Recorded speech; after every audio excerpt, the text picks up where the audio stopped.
છે શું કે અત્યારે એક સર્વે દ્વારા જાણવા મળેલું છે શું જાણવા મળેલું છે કે currency with public at a new high why is it rising લોકોના હાથમાં જે ચલણી નાણું જે છે લોકોના હાથની અંદર જે હોય છે પૈસા કરન્સી એના પ્રમાણની અંદર ધીમે ધીમે વધારો જોવા મળેલો છે. હવે જે પૈસા જે છે કરન્સી નોટ પૈસા જે છે પૈસા એ અલગ અલગ પ્રકારના પૈસા હોઈ શકે. બે પ્રકારના પૈસા તો અત્યારે હું તમને તાત્કાલિક જ ગણી દઉં. એક પૈસા એવા કે જે તમારી પાસે કેશમાં છે એટલે કે રોકડમાં છે એ તો જે પૈસા રોકડમાં છે એને કહેવાય કરન્સી વિથ પબ્લિક એટલે કે લોકોની પાસે જેટલા પૈસા છે કેશમાં હોય એને કહેવાય રોકડ પૈસા બરાબર. અને બીજા પૈસા કયા બીજા પૈસા એ કે જે તમારા બેંક એકાઉન્ટની અંદર છે એ બેંક એકાઉન્ટની અંદર એટલે કે સેવિંગ એકાઉન્ટમાં પણ હોઈ શકે છે અને કરંટ એકાઉન્ટમાં પણ હોઈ શકે છે. પોસ્ટ ઓફિસના બેંક એકાઉન્ટમાં પણ હોઈ શકે અથવા વોલેટની અંદર બીજી કોઈ પણ જગ્યાએ હોઈ શકે બરાબર. તો એક તો બેંક પાસે હોય એક તો તમારા બેંક એકાઉન્ટમાં જે જમા હોય એ પૈસા અને બીજા જે છે એ કયા તો કે બીજા જે પૈસા જે છે એ તમારી પાસે કેશ છે એ. તો અત્યારે એવું જાણવા મળેલું છે શું જાણવા મળેલું છે કે લોકોની પાસે કેશ પૈસા જે છે એમાં વધારો જોવા મળેલો છે એટલે કે currency with public is rising. તો આ એક રીતે ઇકોનોમી માટે અર્થતંત્ર માટે આ સારો સંકેત નથી. શા માટે સારો સંકેત નથી એ પણ આપણે જોઈએ. લોકો કેશમાં પૈસા શા માટે રાખે છે? લોકો કેશમાં પૈસા એટલા માટે રાખે છે કારણ કે એમને વિશ્વાસ ઓછો છે. કોની ઉપર વિશ્વાસ ઓછો છે? પહેલું એક તો બેંક ઉપર, બીજું સરકાર ઉપર. બેંક ઉપર અને સરકાર ઉપર બે ઉપર વિશ્વાસ ઓછો છે કારણ કે લોકો બેંકમાં પૈસા ક્યારે મૂકે એ ત્યારે જ મૂકે જ્યારે એમને બેંક ઉપર વિશ્વાસ હોય. એમને એવું હોય કે મને વ્યાજ મળશે ને ઓલું મળશે ને પેલું મળશે ને આ બધું ના થાય.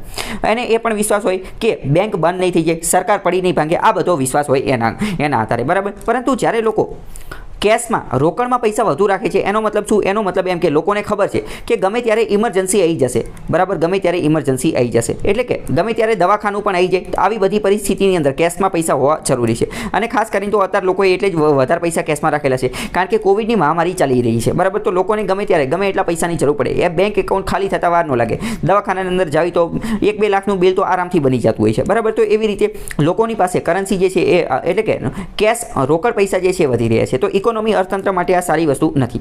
બીજી વસ્તુ બેંક એકાઉન્ટની અંદર જે કોઈ પણ પૈસા હોય બેંક એકાઉન્ટની અંદર જેટલા પણ પૈસા હોય તો એ ઇકોનોમી અર્થતંત્ર માટે સારું છે કારણ કે બેંકની અંદર જેટલા પૈસા હોય એને પબ્લિક મની કહેવામાં આવે. જ્યાં સુધી એ પૈસા બેંકની અંદર હોય તો એને પબ્લિક મની ગણવામાં આવે છે એટલે કે એ સરકારના પૈસા કહી શકાય. કારણ કે માની લો કે તમે બેંક એકાઉન્ટની અંદર પૈસા રાખેલા છે તો બેંક જે છે બેંક એને બીજા વ્યક્તિને લોન આપી શકે છે. બીજા વ્યક્તિને શું કરે છે? લોન આપી શકે છે. પરંતુ તમે પૈસા તે રોકડ લઈ લીધા છે, ઉપાડી લીધેલા છે તો પછી એમાંથી કોઈને લોન આપશે નહીં. અને લોન નહીં આપે તો મની સર્ક્યુલેશન એક જગ્યાએથી બીજી જગ્યાએ જે પૈસા જવા જોઈએ સાયકલ જે ફરવી જોઈએ એ ફરશે નહીં બરાબર. આટલી વસ્તુ. બીજી વસ્તુ લોકોના હાથમાં પૈસા હોય એ ખોટી વસ્તુ છે. એ ખરાબ વસ્તુ બીજી કઈ રીતે છે? કારણ કે જેમ જેમ લોકોના હાથમાં પૈસા વધતા જશે એના કારણે શું થશે? લોકો ડિમાન્ડ વધુ કરશે એટલે કે લોકો માંગ વધુ કરશે. પૈસા તમારા ખીચામાં પૈસા પડ્યા હશે તો શું થશે કે હાલો પિઝા ખાવા જાવી, હાલો બર્ગર ખાવા જાવી, હાલો ઓરું કરવી, પેરું કરવી, હાલો પાર્ટી કરવી. એટલે કે લોકો વધુ ને વધુ ડિમાન્ડ કરશે. આના કારણે શું થશે? આના કારણે ઇન્ફ્લેશન ફુગાવો ભાવ વધારો જે છે એ પણ વધવા લાગશે. એટલે ટૂંકમાં કહેવાનો અર્થ એટલો છે કે લોકો પાસે કેશ પૈસા વધુ હશે એટલે કે કરન્સી વિથ પબ્લિક.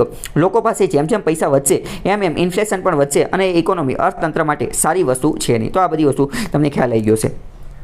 બીજું જે આ લોકો પાસે કરન્સી વધી ગઈ છે એની માટેનું અત્યારનું કારણ મેં તમને કીધું હતું કે હેલ્થ ઇમરજન્સી ચાલી રહી છે એટલે કે લોકોના મનમાં હંમેશા એવો ડર હોય છે. શું ડર હોય છે? કે ગમે ત્યારે દવાખાનું ને એ બધું આવી જશે. એની સિવાય લોકોને એવો પણ ડર છે કે કદાચ હાલતા ચાલતા લોકડાઉન લાગી જશે, હાલતા ચાલતા કર્ફ્યુ લાગી જશે તો પણ લોચા પડશે. અમુક વાર મેડિકલ ઇમરજન્સી ને એવું બધું આવી જશે. તો આવી બધી પરિસ્થિતિ માટે એવો જે છે અડધી રાતે પૈસાની જરૂર પડશે તો એની માટે જે છે એ કેશ પૈસા રાખે છે બરાબર. તો છેલ્લા 14 મહિનાની અંદર જે છે over the last 14 month since corona virus started ત્યારથી આ પ્રમાણ જે છે અત્યારે સૌથી વધુ જોવા મળે છે. 5.3 લાખ કરોડ એટલાનું પ્રમાણ જે છે જોવા મળે છે એટલે કે લોકોના હાથમાં અત્યારે કેટલા 5.3 લાખ કરોડ રૂપિયા છે. બીજી વાત કરીએ તો જ્યારે ફેસ્ટિવ મંથ એટલે કે જ્યારે ફેસ્ટિવલ તહેવારનો ને એવો બધાનો માહોલ હોય ત્યારે પણ લોકો જે છે એ કેશમાં પૈસા વધુ રાખતા હોય છે કારણ કે તહેવારમાં બધી શોપિંગ ને એ બધું કરવાનું હોય તો ત્યારે પણ પૈસા જે છે વધુ રાખતા હોય છે. ત્યારે પબ્લિક પાસે કેટલા પૈસા હતા તો કે 88,000 કરોડ રૂપિયા હતા પરંતુ અત્યારે તો એની કરતાં પણ ઘણા બધા વધારે છે. અને ભારતની ઇકોનોમીને એક રીતે ફેસ્ટિવલ ડ્રીવન ઇકોનોમી પણ કહેવામાં આવે છે. કારણ કે શોપિંગ આ જે તહેવારોને એ બધું આવેલું હોય જેમ કે દિવાળીને એવું બધું આવેલું હોય તો ત્યારે લોકો જે છે અનલિમિટેડ ઘણી બધી વસ્તુ ખરીદી લેતા હોય છે. એટલે ત્યારે ઇકોનોમી જે છે એ એકદમ જ બૂસ્ટ થઈ જતી હોય છે બરાબર. ઘણા બધા લોકોને રોજગારી ને એ બધું મળી જતું હોય છે. હવે એક્ઝામ માટે એક અતિ મહત્વની ચીજ છે, આ તમને ખબર હોવી જોઈએ. આની ઉપરથી યુપીએસસી અને જીપીએસસી બંનેની અંદર પ્રશ્ન પૂછાઈ ગયો છે. મની સપ્લાય, મની પૈસાના અલગ અલગ પ્રકારની વસ્તુ હોઈ શકે છે. M1, M2, M3 અને M4. પહેલાં જ તમને પ્રશ્ન થશે આ શું છે M1, M2, M3, M4. જો તમે એનસીઈઆરટી વાંચેલી હશે તો ખબર હશે, કારણ કે આ એનસીઈઆરટીનો કોન્સેપ્ટ જ છે M1, M2, M3 અને M4. યુપીએસસીમાં પ્રશ્ન પૂછાઈ ગયેલો હતો કે M3 શું છે, M1 શું છે, તો ખબર ન પડતી હોય તો અત્યારે જોઈ લો કે આ બધું શું છે. આની અંદર નેરો મની પણ આવી શકે છે અને બ્રોડ મની પણ આવી શકે છે. તો બધી ચીજ શું છે એ સમજી લો. પહેલાં તો અહીંયા નેરો મની છે, અહીંયા બ્રોડ મની છે, અહીંયા M1, M2, M3 અને M4 છે, બરાબર. પછી વાત કરીએ તો અહીંયા શું છે, તો કે અહીંયા કમર્શિયલ બેંક્સની અંદર, બેંકની અંદર જેટલા પૈસા રાખેલા હોય એ બધા છે. બેંકની અંદર પણ બે રીતે પૈસા રાખેલા હોઈ શકે, એક તો કરંટ એકાઉન્ટની અંદર અને એક તો સેવિંગ એકાઉન્ટની અંદર રાખેલા હોય, અથવા તો ફિક્સ્ડ ડિપોઝિટની અંદર અને રિકરિંગ ડિપોઝિટની અંદર રાખેલા હોય. ફિક્સ્ડ ડિપોઝિટની અંદર રાખેલા હોય તો એનો મતલબ એમ કે માની લો કે 5 વર્ષની ફિક્સ્ડ ડિપોઝિટ રાખેલી છે, તો એવું માનવામાં આવે કે જનરલી કોઈ વ્યક્તિએ 5 વર્ષની એફડી કરાવેલી છે તો 5 વર્ષ તો એ પૈસા એમને જ રાખશે. જો કે એક્સેપ્શનલ કેસ હશે ત્યારે એ પૈસા ઉપાડી પણ લેશે, પરંતુ 50% એવી શક્યતા રહે કે જે વ્યક્તિએ એફડી કરાવેલી છે તો 5 વર્ષ સુધી તો એ પૈસા એમને જ રહેશે, કંઈ ત્યાં સુધી તો ઉપાડશે નહીં, બરાબર. તો અહીંયા આ બધી બેંકો છે. અને આ બાજુ શું છે તો કે પોસ્ટ ઓફિસની અંદર, પોસ્ટ ઓફિસની અંદર પણ લોકોએ ખાતું ખોલાવેલું હશે, તો એની અંદર પણ કાં તો સેવિંગ એકાઉન્ટ ખોલાવેલું હશે અને કાં તો ટાઈમ ડિપોઝિટ એટલે કે એફડી ફિક્સ ડિપોઝિટ કરાવેલી હશે. તો આ બધાના આધારે હવે આપણે સમજીએ M1 નો મતલબ શું થાય. M1 ની અંદર M1 એટલે કયા પૈસા, M1 ની અંદર એવા પૈસા ગણવામાં આવે કે જે શું હોય, લોકો પાસે કેશ રાખેલા હોય. અહીંયા CU નો મતલબ શું, CU નો મતલબ કેશ, લોકો પાસે જે રોકડમાં જે પૈસા રાખેલા હોય એ કોઈન એન્ડ કરન્સી. CU નો મતલબ કોઈન એન્ડ કરન્સી,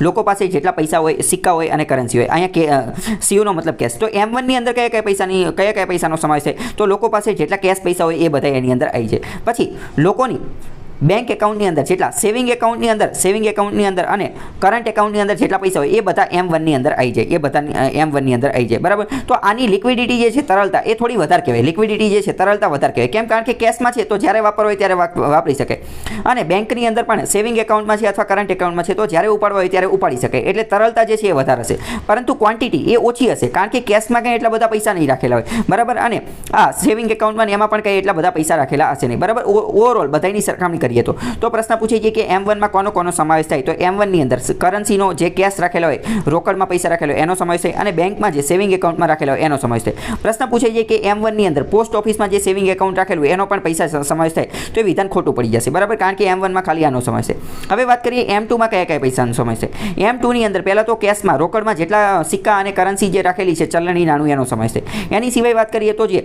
બેંકની અંદર સેવિંગ એકાઉન્ટ અને કરંટ એકાઉન્ટમાં જે રાખેલા છે એ બધાનો સમાવેશ થઈ જાય. અને પોસ્ટ ઓફિસમાં પણ તમે જે સેવિંગ એકાઉન્ટ ખોલાવેલું છે એની અંદર જે પૈસા મૂકેલા છે એનો પણ સમાવેશ થાય છે, બરાબર.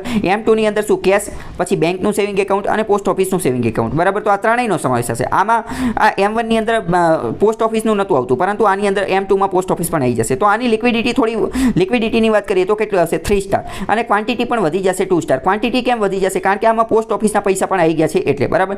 હવે M3 ની વાત કરીએ. M3 માં કોણ આવશે, તો M3 ની અંદર કેશમાં, રોકડમાં જે પૈસા લીધા હશે એ તો આવશે તે, સાથે બેંકની અંદર જે સેવિંગ એકાઉન્ટમાં રાખેલા હશે, સેવિંગ એકાઉન્ટ, કરંટ એકાઉન્ટ, એ પણ આવી જશે. એની સાથે બેંકની અંદર જે રિકરિંગ ડિપોઝિટ અને ફિક્સ્ડ ડિપોઝિટ એટલે કે 2 વર્ષ માટે, 5 વર્ષ માટે, 10 વર્ષ માટે રાખેલી હશે એ પણ આવી જશે. એ પણ શું થશે, એ પૈસા પણ આની અંદર આવી જશે. M4 ની અંદર કોણ આવશે, M4 ની અંદર કેશમાં રોકડ પૈસા હશે એ તો આવી જશે, સાથે કરંટ એકાઉન્ટ, સેવિંગ એકાઉન્ટ, બેંકમાં જે મૂકેલા હશે એ પણ આવી જશે, સાથે જે બેંકની અંદર જે ફિક્સ ડિપોઝિટ કરેલી હશે 5-10 મહિના માટે, 5-10 વર્ષ માટે, એ પણ આવી જશે. સાથે પોસ્ટ ઓફિસમાં જે સેવિંગ એકાઉન્ટમાં મૂકેલા હશે એ પણ આવી જશે, અને પોસ્ટ ઓફિસની અંદર જે આ ટાઈમ ડિપોઝિટ એટલે કે FD કરાવેલી હશે, ફિક્સ ડિપોઝિટ, એ પણ આવી જશે, બરાબર. અહીંયા તરલતાની એ બધી વસ્તુ પણ લખેલી છે. તો આ કોષ્ટક આખું ખબર હોવી જોઈએ, કારણ કે પ્રશ્નમાંથી પૂછાઈ જાય છે કે M4 માં નીચેનામાંથી કયા પૈસાનો સમાવેશ થાય છે.